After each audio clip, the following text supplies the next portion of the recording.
What's up, guys? Welcome back to the 10th and the final round of the MXBGP Championship. Today we are off to the Netherlands, the land of sand. We are at Arnhem today, and a track which I think a lot of people last year would agree with was a really enjoyable track, and exactly the same this year.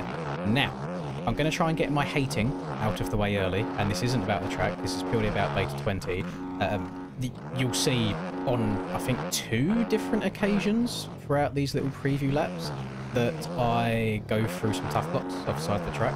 Reason for that is because I'm just getting incredibly frustrated about Beta 20 overall, and I've noticed a very common trend of the people with high hours really struggling, and then the people with newer hours, or like below 1,000 or so, really enjoying it. And I think that's purely just because of how hard baked the muscle memory is for those people with higher hours. It's really hard to ride different, and you do have to ride different around any track now, to be honest.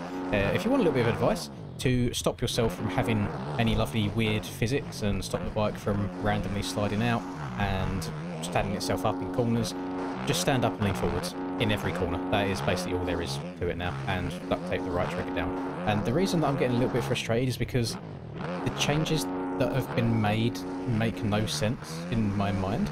So on sand, I sit down and stand up so many times a lap. I would actually love to count it, to the point where even if I'm going around a long sweeper, I could stand up and sit down 5, 6, 7, 8, 9, 10 different times in the same corner. And to me, on a motocross bike, you can sit down and stand up pretty damn quickly in real life, like almost instantaneously.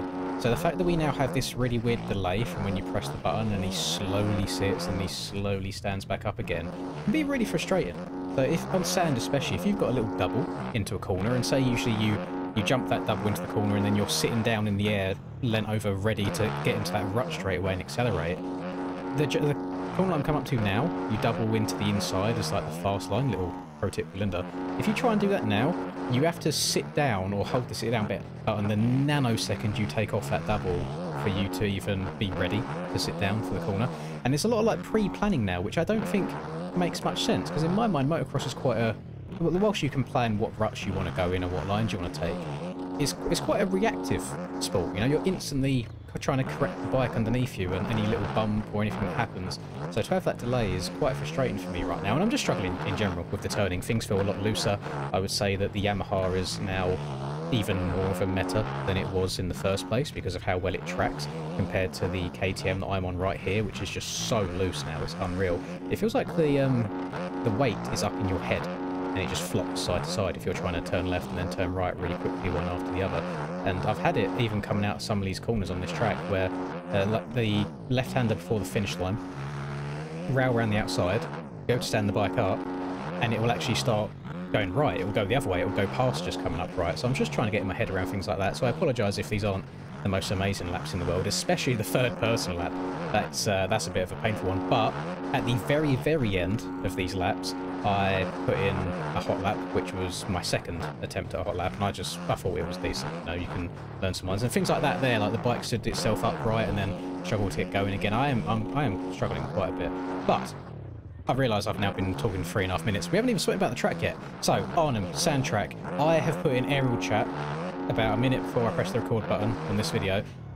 Arnhem had the opportunity to be the most fun track of the entire season if Beta 20 didn't exist. If we was riding on this track a week ago, it would hands down be the best track we've had all season. And it is not as difficult as last year's one. It is the easiest sand track we've had out of, I think this is the 4th sand track this year that we've had, something like that, maybe 5th. And it's so much fun. Multiple lines in each corner, so you can rail around the outside here or you can jump to the inside. They are both very equal to each other, and I'm glad, and I think you guys are going to be glad as well, that B-Clay went down the easier route for this week's track. I don't know if he done it because of Beta 20 and new people were still trying to get to grips with it or what, but if he made it as difficult as, say, like a Sardinia, or, I mean, Lommel wasn't actually difficult at all in my opinion. Lommel was quite straightforward, but yeah, maybe like a Sardinia, or maybe Keegan's as well. Keegan's was fairly difficult, I think, in some places, maybe like in the middle of the track where it was quite tight and twisty. There I go through the bales again. So I'm glad he's gone in the easy direction here. I think it's going to give people a good send-off to the last round of this outdoor series, and I'm hoping for some very spicy action because points-wise in the 450s, Rax is leading by something like 9 points, and he's got that 10-point lead over Cam. That's the only one that I do know for exact. So if Cam goes 1-1, we actually have to go 3-3, and we know Cam likes sand, but we also know Cam doesn't like getting good starts in Moto number 2. And there's been some beef in the ARL Discord between Cam and Tyler for Tyler cutting Cam off on starts, multiple starts this year, but they've squashed that within the DM, so that's meant to all be settled now. So I'm curious. I'm very interested to see how it goes, because listen, if it's a championship at the end of the day, you know, I have no idea what the prizes are because they don't get announced, but there are prizes, whatever they are. So these boys do want to race for it, and at the end of the day, even if there aren't amazing prizes whenever they're announced, it's bragging rights as well. People love to have a championship next to their name, and they get a different colour name on Discord as well, and it's worth going for, even if it's just for a little bit of an ego boost. So I wouldn't be surprised to see anybody get the elbows out, get a little bit aggressive, because what are they going to do? Ban you? The season's done. It's finished. Unless they're going to start giving people bans and probations for the series that come up next, because on Friday after this is when we start the outdoors, and hey, if the MX Bikes outdoors is anything like the real life one was, we should be in for some good racing, because I did indeed cream my panties seeing Jet and Tomac actually have a straight up race against each other. Very, very good fun to watch. Let me know your guys' thoughts on that, if you enjoyed it or if you think it fell a little bit short. The 250s was a weird one, because we kind of always knew Deegs was going to go 1-1. But in the first motor, it looked like people genuinely had a chance, and then they just decided in the first couple of laps, actually, no, let me just mess it up and just let him go by anyway. But I was very happy with Sushi. Sushi was riding incredibly well, which is good to see. He never has a good start to the season, so to see him come out the gates flying was very, very good, at least for me. I'm a big Shimoda enjoyer. I think he just looks good. I think he's one of them people who has the most underrated amount of stees ever. And brace yourself, gamers. Brace yourself. This is the one that's a little bit painful to watch. I do apologise.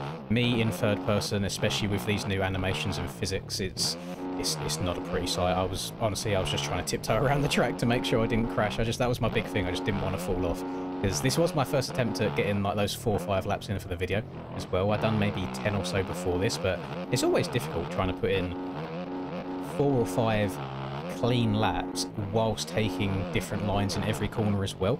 It's pretty damn straightforward if you're just taking the same route over and over again, but if you're constantly having to move around and showcase different things, it can be a little bit difficult to do. Now, the only thing I will say I enjoy about this Beta 20 is you can get a lot easier now, it feels like, to me at least. The back end comes around really, really quickly, and then also the way the bike handles braking bumps going into the turns, it feels like it soaks them up so much better now, and you can really, really drive into corners fast.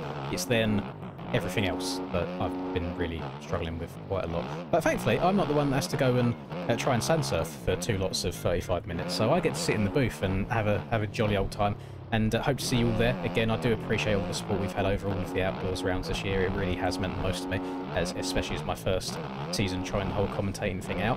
I will be racing the AMA outdoors season, so have no fear. If you've missed the first person perspective, then that will come back to you very, very shortly as well.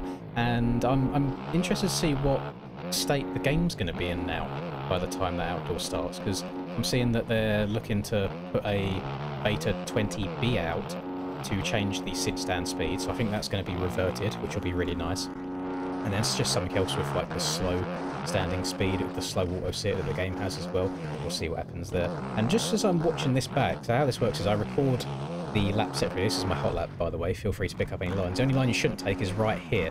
I did not mean to go all the way far left here. It was just where I slid out in the corner. Everything else I feel like is pretty damn quick. Oh god, what was I just saying? I can't remember what I was saying. Oh no, yeah, they're going to be putting out a Beta 20B. I just don't know how long that's going to take. I hope that it happens before the outdoor season starts, just even for me for mental.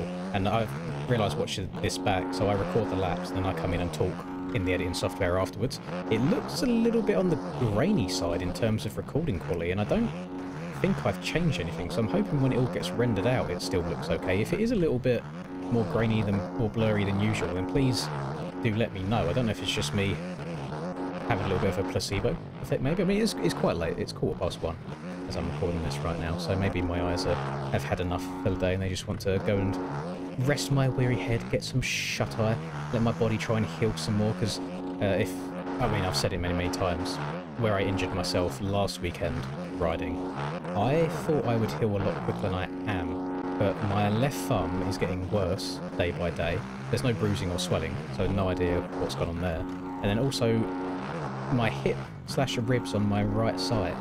If I like just feel it with my hand and fingers, it's like hard bits under the skin, almost as if it's like scarred tissue or something like that. Or you know, if you get a resistance band and you pull it really tight, it then I guess goes hard because it's all kind of clumped together. That's how that feels. But yeah, any doctors in chat, let me know. So black screen now. That video is all done. Hope you've enjoyed the track. It is a really fun track. I'm sorry that I'm a little bit negative on the Beta 20 side of things. I'm just hoping that these boys can enjoy it to the best of their abilities, because if this was on Beta 19, my god, I'd be on this track all day and all night. Bradley has done an amazing job all season long. So round of applause for him. Thank you to JV as well for the visual side of things. Very much appreciated. And enjoy the racing, guys. See you in the stream later. Bye.